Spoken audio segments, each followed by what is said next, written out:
Au nom d'Allah, le miséricordieux, le très miséricordieux.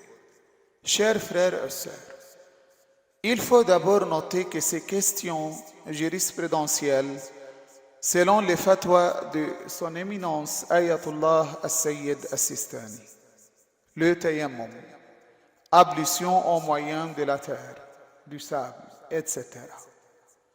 Le tayammum doit être fait à la place des ablutions ou des bains rituels dans les 7 cas suivants. Premier cas, lorsqu'il n'est pas possible de se procurer suffisamment d'eau pour faire les ablutions ou les lavages rituels. Deuxième cas, si quelqu'un est incapable de se procurer de l'eau en raison de son âge ou de sa faiblesse ou de sa crainte d'être attaqué par un voleur ou une bête sauvage, ou parce qu'il ne possède pas de moyens de puiser l'eau dans un puits, il doit faire le tayammum. Troisième cas, si quelqu'un craint que l'utilisation de l'eau ne constitue un danger pour sa vie ou ne lui cause une maladie ou un défaut physique, ou qu'elle ne ravive une maladie dont il a déjà souffert, ou ne complique un traitement qu'il subit, il doit faire le tayammum.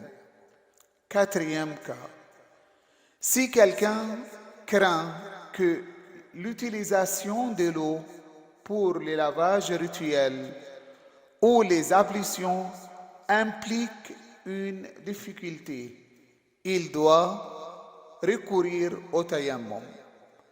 La difficulté crainte dans ces cas est de 3 sortes.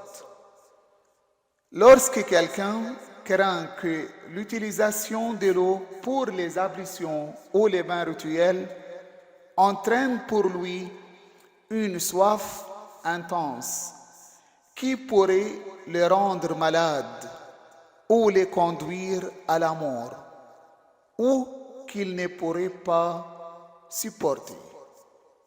Lorsque quelqu'un craint que l'utilisation de l'eau pour ses ablutions ou son lavage rituel risque de priver de l'eau des gens dont il a charge obligatoire et de causer leur mort ou leur maladie due à la soif.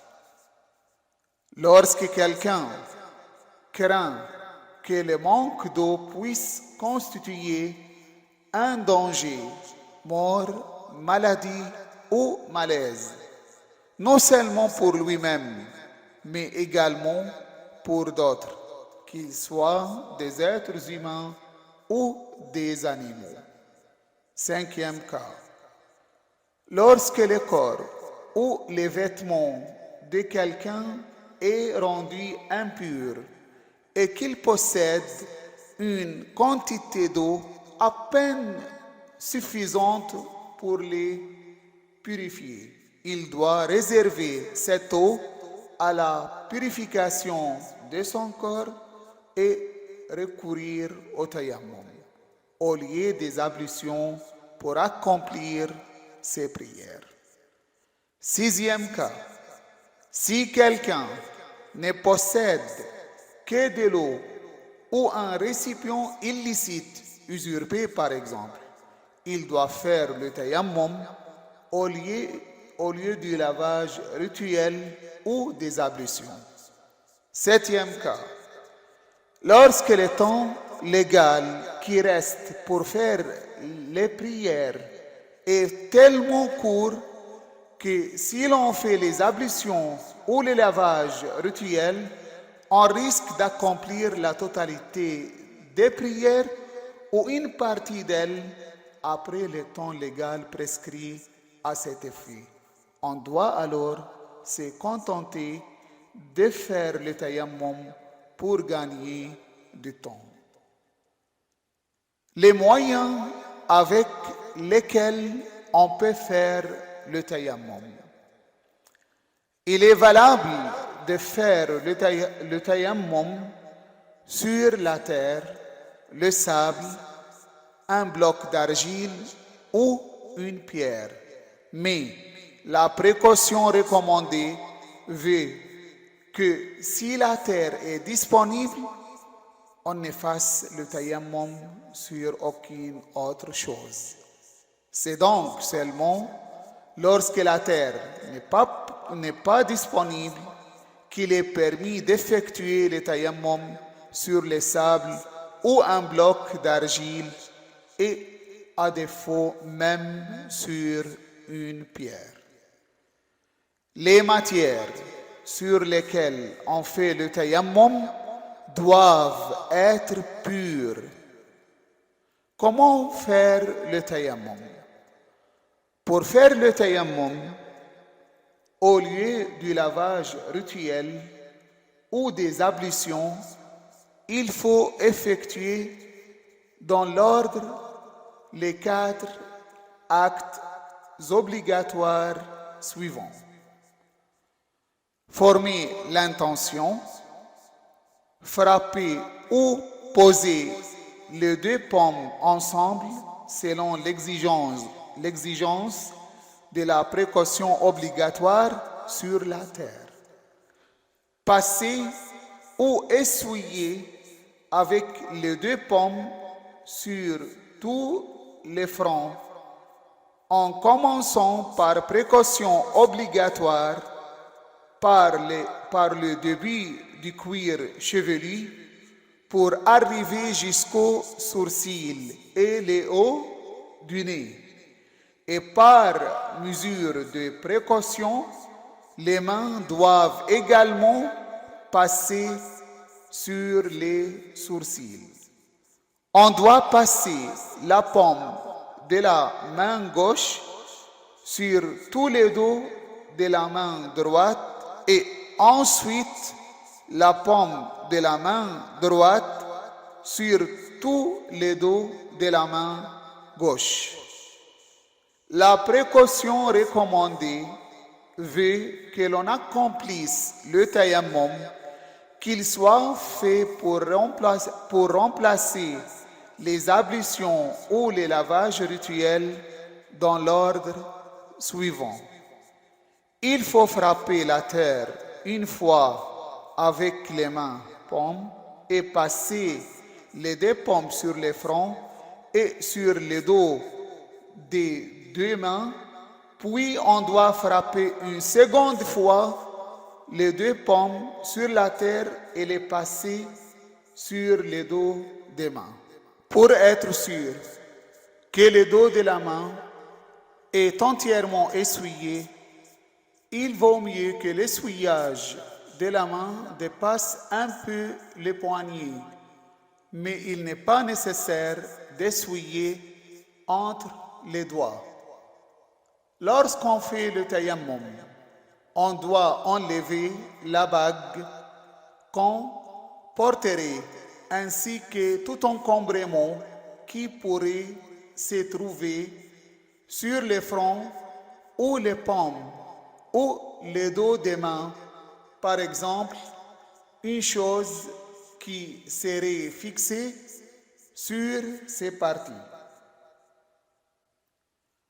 Au cas où quelqu'un est blessé au front ou au dos de la main et qu'il est pansé avec une étoffe ou quelque chose d'autre qu'on ne peut pas enlever, il doit alors passer la main sur les pansements.